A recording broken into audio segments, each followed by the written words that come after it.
ഇവിടെ നമ്മൾ physics chapter 2ന്റെ second പാർട്ടാണ് പഠിക്കുന്നത്. വളരെ ഇമ്പോർട്ടൻ്റ് ആയൊരു ടോപ്പിക്കാണത്, മോട്ടോർ പ്രിൻസിപ്പിൾ, അതേപോലെ തന്നെ മൂവിങ് കോയിൽ ലൗഡ് സ്പീക്കർ. ഇതിനോടനുബന്ധിച്ചിട്ട് ഒരുപാട് പ്രീവിയസ് ഇയർ ക്വസ്റ്റ്യൻസ് വന്നിട്ടുണ്ട്. ഇതിൽ ഫസ്റ്റ് ടോപ്പിക് എന്ന് പറയുന്നത് മോട്ടോർ പ്രിൻസിപ്പിൾ ആണ്. മോട്ടോർ പ്രിൻസിപ്പിൾ എന്ന് പറയുന്നത് A conductor which can move freely and which is kept in magnetic field experiences A force when current pass through it and it moves. അതായത് ഒരു conductor free ആയിട്ട് move ചെയ്യാൻ പറ്റണ ഒരു കണ്ടക്ടറിനെ നമ്മൾ എന്തിൽ കൊണ്ടുവച്ചു? ഒരു മാഗ്നറ്റിക് ഫീൽഡിൽ കൊണ്ടുവച്ചു.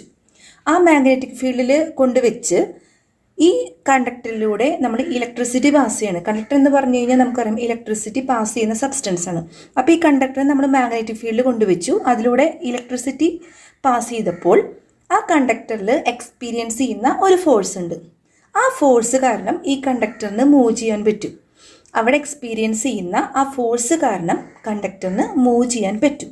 ഇതാണ് ഇലക്ട്രിക് മോട്ടോറിൻ്റെ പ്രിൻസിപ്പിളായിട്ട് വരുന്നത്. വളരെ ഇമ്പോർട്ടൻ്റ് ആണ് കേട്ടോ അത്. ഇനി വേറൊരു കോൺസെപ്റ്റ് പറയാണ്.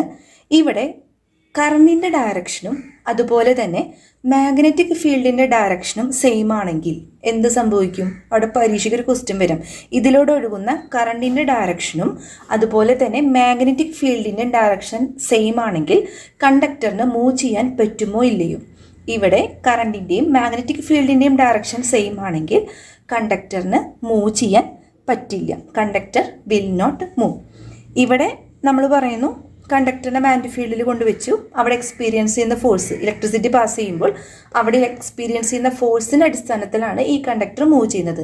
ഇനി മാഗ്നറ്റിക് ഫീൽഡിൻ്റെയും കറണ്ടിൻ്റെയും ഡയറക്ഷൻ സെയിം ആണെങ്കിൽ കണ്ടക്ടറിന് മൂവ് ചെയ്യാൻ സാധിക്കില്ല. അടുത്തൊരു question, write the name of devices which work on the motor principle. Motor പ്രിൻസിപ്പിളിൽ വർക്ക് ചെയ്യുന്ന ഏതൊക്കെ ഡിവൈസസ് പരീക്ഷയ്ക്ക് ചോദിക്കാം. ഏതൊക്കെയാണ്? Fan, mixie, grinder, water pump, അതേപോലെ മൂവിങ് കോയിൽ ലൗഡ് സ്പീക്കർ.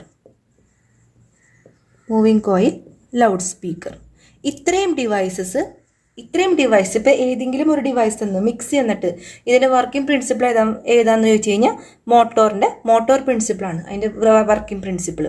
ഇനി മൂവിങ് കോയിൽ ലൗഡ് സ്പീക്കർ തന്നിട്ട് അതിൻ്റെ വർക്കിംഗ് പ്രിൻസിപ്പിൾ ഏതാന്ന് ചോദിച്ചു കഴിഞ്ഞാൽ മോട്ടോർ പ്രിൻസിപ്പിളാണ്. പരീക്ഷയ്ക്ക് വരെ പഠിക്കണം. ഇനി നമുക്കറിയാം ഇന്ന ഡിവൈസസ് ആണ് മോട്ടോർ പ്രിൻസിപ്പിൾ എന്ന ആ വർക്കിംഗ് പ്രിൻസിപ്പിളിൽ വർക്ക് ചെയ്യും, നമ്മൾ പഠിച്ചു.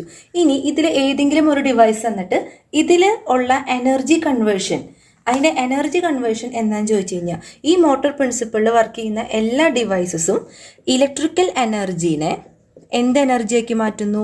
ഇലക്ട്രിക്കൽ എനർജീനെ മെക്കാനിക്കൽ എനർജിയാക്കി മാറ്റുന്നു. പരീക്ഷയ്ക്ക് ചോദിച്ചു കണ്ടിട്ടുള്ള ക്വസ്റ്റ്യനാണ്. ഇതിൽ മോട്ടോർ പ്രിൻസിപ്പിളിൽ വർക്ക് ചെയ്യുന്ന ഡിവൈസസിലുള്ള എനർജി കൺവേർഷൻ, ഇലക്ട്രിക്കൽ എനർജീനെ അവ മെക്കാനിക്കൽ എനർജി ആയിട്ട് കൺവേർട്ട് ചെയ്യുന്നു. അടുത്തത് ഇലക്ട്രിക് മോട്ടോറിനെ കുറിച്ചിട്ട് നമ്മൾ പഠിക്കാൻ പോകുന്നത്. ഇലക്ട്രിക് മോട്ടോറിൻ്റെ ഒരു റഫ് ഫിഗർ ഞാനിവിടെ വരച്ചിട്ടുണ്ട്.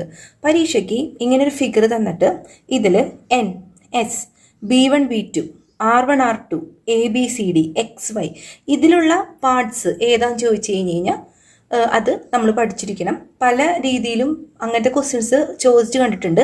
അപ്പോൾ ഇവിടെ N-ഉം S-ഉം, ഇതാണ് NS. N-ഉം S-ഉം എന്ന് പറഞ്ഞത് എന്തായിരിക്കും? മാഗ്നറ്റിക് പോളായിരിക്കും. മാഗ്നറ്റിക് പോളാണ് N-ഉം S-ഉം എന്ന് പറഞ്ഞത്. ഇനി ABCD ഈ സംഭവം ABCD എന്ന് പറഞ്ഞത് ആർമേച്ചർ. അതുപോലെ തന്നെ B1, B2 എന്താണെന്ന് ചോദിച്ചു കഴിഞ്ഞാൽ എന്താണ്? ബ്രഷാണ്. Graphite brushes. R1, R2 അതായത് ഈ സംഭവമാണ്. ഇത് രണ്ടും സ്പ്ലിറ്റ് ആയിട്ടായിരിക്കണം കേട്ടോ ഈ സാധനം. അപ്പം അത് സ്പ്ലിറ്റ് റിങ്സ് ആണ്. R1, R2 എന്ന് പറഞ്ഞത് സ്പ്ലിറ്റ് റിങ്സ്. XY എന്ന് പറഞ്ഞത് axis of rotation of motor. ഈ മോട്ടറിൻ്റെ ആക്സിസ് ഓഫ് റൊട്ടേഷനാണ് XY എന്ന് പറയുന്നത്. R1, R2 എന്ന് പറയുന്നത് സ്പ്ലിറ്റ് റിങ്, ഈ രണ്ട് സംഭവങ്ങൾ. ഇനി B1, B2 ഈ സംഭവം ഇത് രണ്ടും ബ്രഷസ് ആണ്. A A B C D ഈ സംഭവം ഉണ്ടല്ലോ, ഇതാണ് ആർമേച്ചർ. എന്നും എസും എന്ന് പറയുന്നത് മാഗ്നറ്റിക് പോൾസ്. കറക്റ്റ് ഇതിപ്പോൾ ഇവിടെ തന്നിട്ടില്ലെങ്കിൽ ഇതെന്താണെന്ന് ചോദിച്ചു കഴിഞ്ഞാൽ നമുക്ക് എഴുതാൻ അറിഞ്ഞിരിക്കണം. നമ്മൾ എ ബി സി ഡി എന്ന് പറഞ്ഞത് ആർമേച്ചറാന്ന് പഠിച്ചു. ഈ ആർമേച്ചർ XY എന്ന് പറഞ്ഞ ആക്സിസിൽ ഫ്രീലി റൊട്ടേറ്റ് ചെയ്യാമെന്ന് നമ്മൾ പഠിച്ചു. അപ്പം ഈ ആർമേച്ചറിൻ്റെ റൊട്ടേഷൻ മെയിൻറ്റെയിൻ ചെയ്ത് പോകണമെങ്കിൽ ഈ ആർമേച്ചറിലൂടെ ഒഴുകുന്ന കറണ്ടിൻ്റെ ഡയറക്ഷനും അവിടെ ചേഞ്ച് ചെയ്യണം, എപ്പോഴും ചേഞ്ച് ചെയ്തുകൊണ്ടിരിക്കണം. ആ കറണ്ടിൻ്റെ ഡയറക്ഷൻ ചേഞ്ച് ചെയ്യാൻ വേണ്ടിയിട്ട് നമ്മളെ സഹായിക്കുന്നതാണ് ഈ R1 R2 എന്ന് പറഞ്ഞ കമ്മ്യൂട്ടേറ്റർ, സ്പ്ലിറ്റ് റിംഗ് കമ്മ്യൂട്ടേറ്റർ. ഈ R1 R2 എന്ന് പറഞ്ഞ ഈ കമ്മ്യൂട്ടേറ്റർ അഥവാ split ring commutator every half rotation കഴിയുമ്പോഴും ഈ ആർമേച്ചറിൽ ഒഴുകുന്ന കറണ്ടിൻ്റെ ഫ്ലോ ചേഞ്ച് ചെയ്തുകൊണ്ടിരിക്കും. എന്നാൽ മാത്രമേ നമുക്ക് ഈ ആർമേച്ചറിൻ്റെ റൊട്ടേഷൻ മെയിൻറ്റെയിൻ ചെയ്യാൻ പറ്റുള്ളൂ. ഇത് 2021 SSLCയിൽ ചോദിച്ച ഒരു പ്രീവിയസ് ഇയർ ക്വസ്റ്റ്യൻ ആണ്. The non rotating part in a DC motor. DC മോട്ടറിലെ നോൺ റൊട്ടേറ്റിംഗ് പാർട്ട്, അതായത് റൊട്ടേറ്റ് ചെയ്യാത്ത പാർട്ട് ഏതൊക്കെയാണ്? ഇതിൽ ഏതാണെന്നാണ് ചോദിച്ചേക്കുന്നത്. ആർമേച്ചർ ആണോ, സ്പ്ലിറ്റ് റിംഗ്സ് ആണോ, ഗ്രാഫൈറ്റ് ബ്രഷ് ആണോ? ഏതായിരിക്കും? ഗ്രാഫൈറ്റ് ബ്രഷാണ് നോൺ റൊട്ടേറ്റിംഗ് പാർട്ട്, അല്ലെങ്കിൽ കറങ്ങാത്ത പാർട്ട്, സ്ഥിരമായിട്ട് ഒരു അനക്കമില്ലാത്ത പാർട്ട് ഏതാന്ന് ചോദിച്ചു കഴിഞ്ഞാൽ ഗ്രാഫൈറ്റ് ബ്രഷ്. ഇത് 2021 SSLCയിലെ മോഡൽ എക്സാമിന് ചോദിച്ചൊരു ക്വസ്റ്റ്യൻ ആണ്.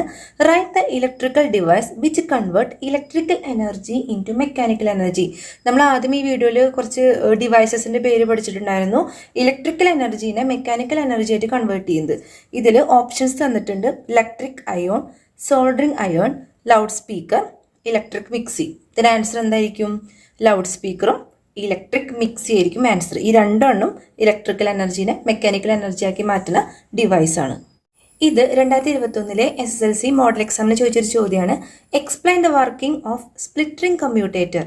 നമുക്കറിയാം സ്പ്ലിറ്റ് റിംഗ് കമ്മ്യൂട്ടേറ്ററിൻ്റെ വർക്കിംഗ് എഴുതാനാണ് പറഞ്ഞേക്കുന്നത്. ഇവിടെ if the rotation of armature is to be sustained. നമുക്കറിയാം ഒരു ആർമേച്ചറിൻ്റെ അവിടെ റൊട്ടേറ്റ് ചെയ്യുന്നതാണ് ആർമേച്ചർ. ആ ആർമേച്ചറിൻ്റെ റൊട്ടേഷൻ നന്നായി പോകണമെങ്കിൽ ആ ആർമേച്ചറിലൂടെ ഒഴുകുന്ന കറണ്ടിൻ്റെ ഡയറക്ഷനും ചേഞ്ച് ചെയ്യണം. ചേഞ്ച് ചെയ്തുകൊണ്ടിരുന്നാൽ മാത്രമേ ആർമേച്ചറിൻ്റെ റൊട്ടേഷൻ നന്നായി പോവുള്ളൂ. ഇത് ചേഞ്ച് ചെയ്യാൻ വേണ്ടിയിട്ട് നമ്മൾ ഉപയോഗിക്കുന്ന സംഭവമാണ് സ്പ്ലിറ്റ് റിംഗ് കമ്മ്യൂട്ടേറ്റർ.